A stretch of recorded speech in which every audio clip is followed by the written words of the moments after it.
So, Deborah, would you be willing to share anything about your experience with small group for anybody that might be thinking about it? Well, it definitely pulled me out of my, it helped me immensely with my fear of being seen. Um, I was very resistant to being seen in the first couple of sessions. I was, uh, I was accessing things that were causing me to try to get out of it, to judge it, get out of it, and just suffer in silence. Um, so what I wrote just now was I benefit from being seen and being vulnerable.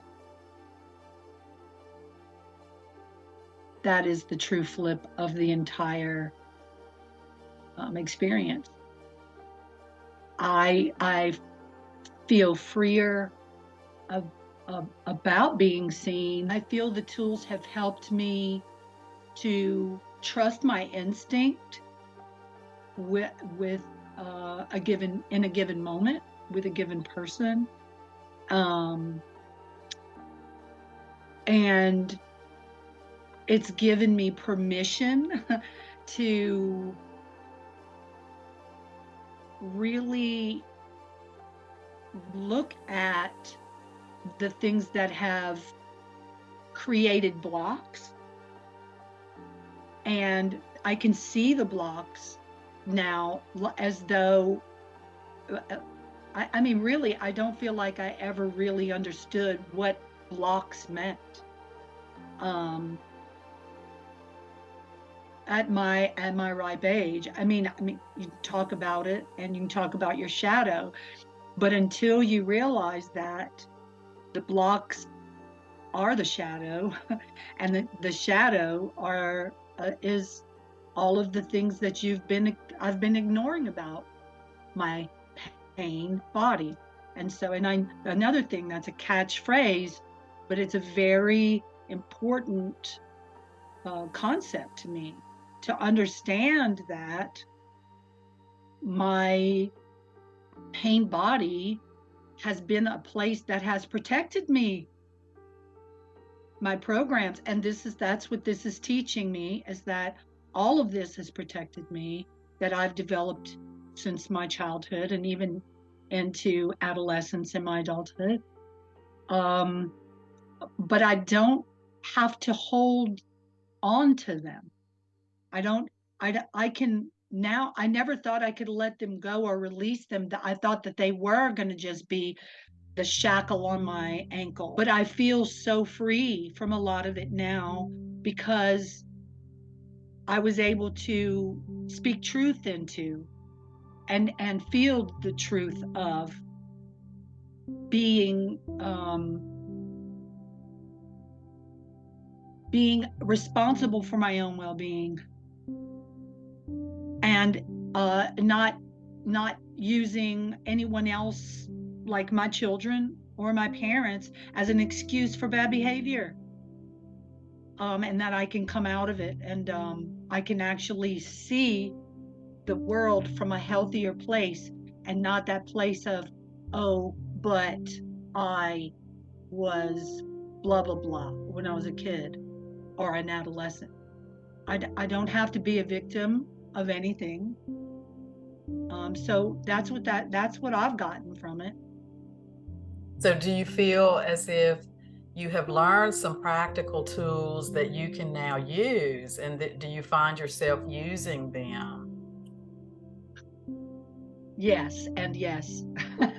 I do use them, and I go back over them in my mind when I'm feeling triggered, and I go, okay, well, you know, where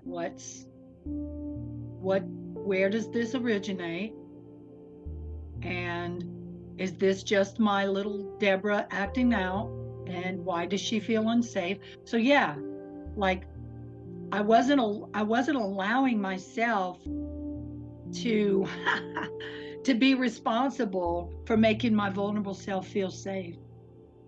And now I feel truly capable of bringing my vulnerable self along with me, and that I can engage in a safe way that doesn't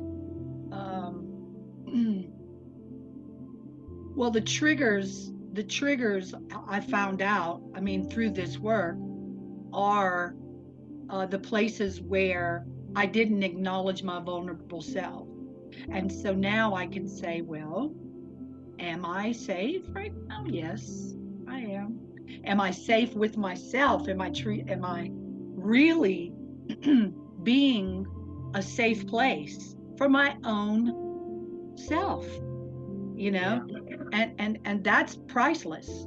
I think that's so beautiful and important, and it speaks a lot to Sunshine as the group leader who was trained by Darby, and the inner child work, the vulnerable self work was so much a part of the way that Darby practices the tools. I think the vulnerable self work is one of the most important things. We're not always ready for that right away as we start using the tools. There's for some reason, we're unconsciously hesitating to go in there and nurture our own inner child or our own vulnerable self. So, yeah, I'm so glad you said that, because I feel like that's kind of where the tools are leading to, right? Is to Yeah. do that work. And that's a shortcut in a way. So when you're talking about using the tools, you're actually speaking to that shortcut that I know I use too. Just go straight to the vulnerable self. I am whole. I'm this. And I don't have to revert to a blaming, shaming type of scenario in my mind. I can just be present now, and I'm safe now. And so is my vulnerable self. I survived it. I'm grateful for the schools, and I don't have to be in a blame situation in order to come to a wholeness inside myself. This sort of helped meld it for me, and it's ongoing. But I see it as being super powerful for uh, coming forward into a heart-centered life, and not this psychocentric, you know, place where you can just get pulled back into what you think about everything. No, I can just love myself, and I can love my dad. I can love anybody who's ever victimized me, because they're coming from whatever they're coming. So I can release them.